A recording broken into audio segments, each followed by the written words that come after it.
Muy buenas noches, les habla Carlos Alberto Aguirre, abogado penalista. Gracias a las distintas personas que nos siguen por las diferentes redes sociales, hoy vamos a tratar un tema muy importante y es el sistema de responsabilidad penal en adolescentes. Vemos que son temas que han generado mucha controversia a nivel nacional. ¿Por qué los adolescentes entran a delinquir? ¿Por qué las penas son tan bajas para este tipo de población? Vamos a explicar acá en este momento. Cuando estamos hablando de este sistema, tenemos que referirnos y tenemos que irnos al decreto 2737 de 1989, que era lo que anteriormente conocíamos como Código del Menor, que era un código en donde realmente delegaba la responsabilidad a dos personas, a la familia y al Estado, teniendo prioridad primero la familia con ese adolescente. Si ya la familia no era capaz y las conductas eran demasiado delictivas o los problemas sociales eran muy grandes, pues ya pasaba a la responsabilidad del Estado. Un decreto que realmente no generó lo que se esperaba, las expectativas que el gobierno esperaba. Como no la generó, nuestro legislador inmediatamente procedió y sacó la ley 1098 del 2006. Esta ley tiene tres aspectos muy importantes. Habla de familia, habla de sociedad y habla del Estado.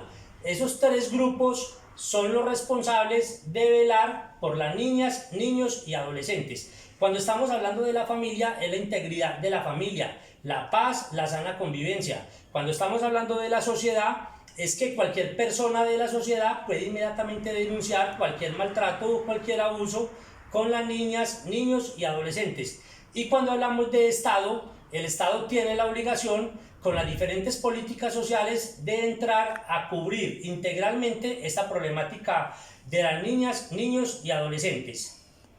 Algo muy importante de esta ley 1098 y es que abrió los espacios de participación. Ya entramos a hablar de comisarías de familia, entramos a hablar de juzgados de familia, entramos a hablar de equipos interdisciplinarios que hacen parte de estas oficinas o de estas comisarías de familia, integrado por trabajadora social, por psicóloga, por abogados externos al comisario también, que van a estar muy pendientes de todos los problemas que ocurren con nuestros adolescentes.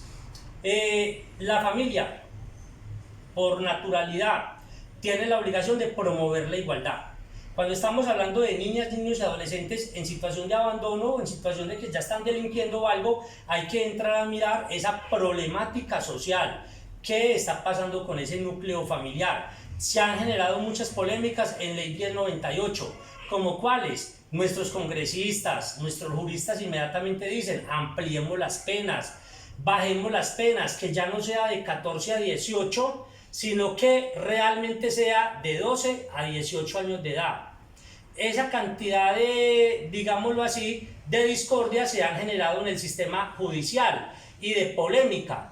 A nivel personal, como abogado penalista, yo pienso que no son tanto las penas, porque nada nos ganamos. Aumentar penas, pues cuando no tenemos un sistema carcelario, una infraestructura bueno, cuando no tenemos hogares especializados para estos jóvenes que entran a delinquir. Yo siempre soy más partidario de las políticas públicas y de la inversión social desde la infancia para que estos niños en esta edad no entren a delinquir.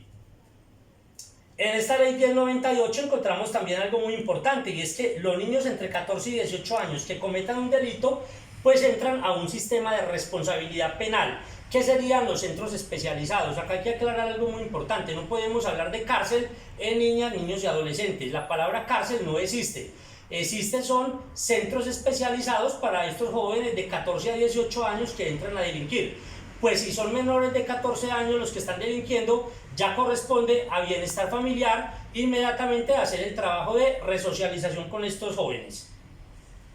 Un ejemplo también: si la persona tiene, el joven, el adolescente tiene 17 años y entró a delinquir, resulta que nuestros juristas y nuestra legislación ha dado unas facultades también a los jueces de familia a la hora de inmediatamente ir a socializar la pena, y es que la pena máxima, aún para los delitos más graves en niñas, niños y adolescentes de 14 a 18 años, la pena máxima es de 8 años. Entonces acá se genera mucha controversia porque no falta el señor, la señora que van a decir: pero es que este joven de 17 años mató a mi hija de una forma violenta, la mató con sevicia, ¿y cómo así que apenas va a pagar 8 años de cárcel? Sí, señora, nuestro sistema judicial, eso es lo que dice la norma. Pena máxima entre 1 y 8 años es lo que se va a mover el juez a la hora inmediatamente de entrar a socializar esos respectivos cargos.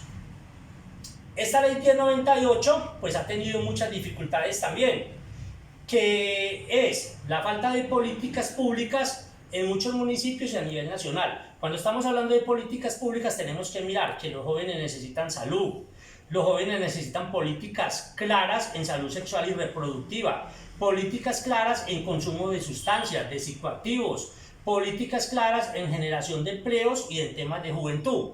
Si el gobierno invierte más recursos a esto, pues es menos población joven que vamos a tener delinquiendo. Vuelvo y repito, como abogado penalista no soy muy partidario de aumentar penas o algo, no, sino aumentar la inversión para poder entrar a hablar de una justicia restaurativa y de un sistema restaurativo en niñas, niños y adolescentes.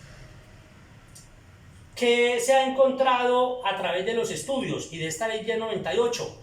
Que nuestros jóvenes entran a delinquir por falta de empleo, falta de oportunidades, por violencia intrafamiliar muy disparada en los hogares, porque a muy temprana edad empiezan a consumir alcohol, porque a muy temprana edad empiezan una vida sexual reproductiva, se convierten en padres de familia, y porque las bandas criminales pues también saben que la justicia es laxa.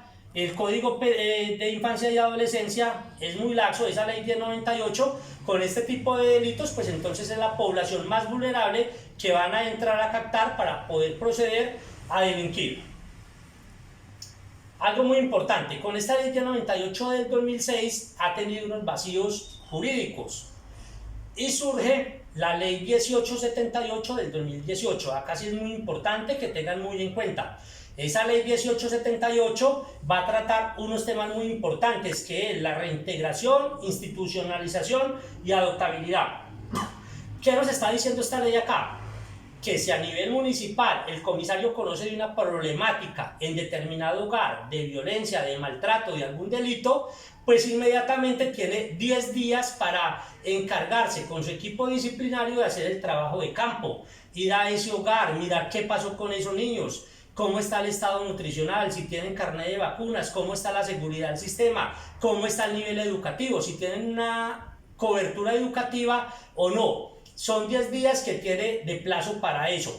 Inmediatamente, pues ya una vez entra a comisaría a tener conocimiento de esto en el nivel municipal, ellos tienen 6 meses para entrar a manejar con esa familia si realmente le hace integración de esos niños nuevamente al hogar, si lo reintegra o no lo reintegra, o los va a poner en una institucionalización como bienestar familiar o en algún hogar de paso como comúnmente conocemos.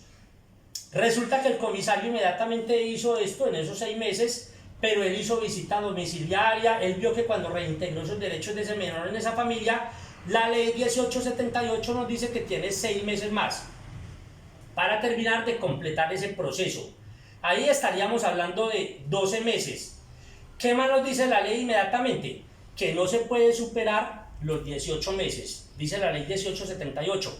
¿Por qué? Porque anteriormente veíamos que estos niños se ponían a disposición del bienestar familiar en un hogar de paso y los niños se quedaban 4, 5, 6 años. Y prácticamente había esa dificultad, esa negligencia para hacerle esa restitución de esos derechos a la familia, de volver a reintegrar nuevamente este niño o niña a ese hogar. La ley es clara, solamente estamos hablando 18 meses. Si en esos 18 meses no se pudo hacer ese proceso, pues ya se estaría coordinando con ICBF regional para que se proceda a hacer procesos de adoptabilidad, que lo haría un defensor de ICBF. Entonces es muy importante.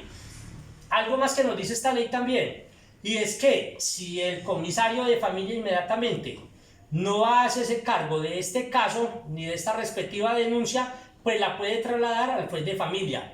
El juez de familia tiene por ley, dice la 1878, tiene 2 meses para pronunciarse. Si en esos 2 meses inmediatamente no se pronuncia, pues tendrá que pasar este caso al juez que le sigue. Personalmente me parece una ley muy buena. ¿Y por qué una ley muy buena? Porque no se están vulnerando tanto los derechos de las niñas y de los niños. Me parece que realmente los tiempos son más cortos para entrar a definir si se reintegra o no, o si se declara la adoptabilidad. A nivel personal no considero justo un niño llevarlo a las instalaciones de bienestar familiar 4, 5, 6 años cuando la familia no está en ese proceso de crecimiento. Pero si se identifica que realmente la violencia está muy arraigada o algo, pues inmediatamente se declara el proceso de adoptabilidad. Espero que haya quedado muy clara la socialización de esta ley 1878, es relativamente nueva, tiene 2 años apenas, pero qué bueno que las familias entren a conocer que no se les pueden vulnerar sus derechos con sus hijas y con sus hijos. Reclamen los derechos. Muchas gracias por escucharme. Feliz noche.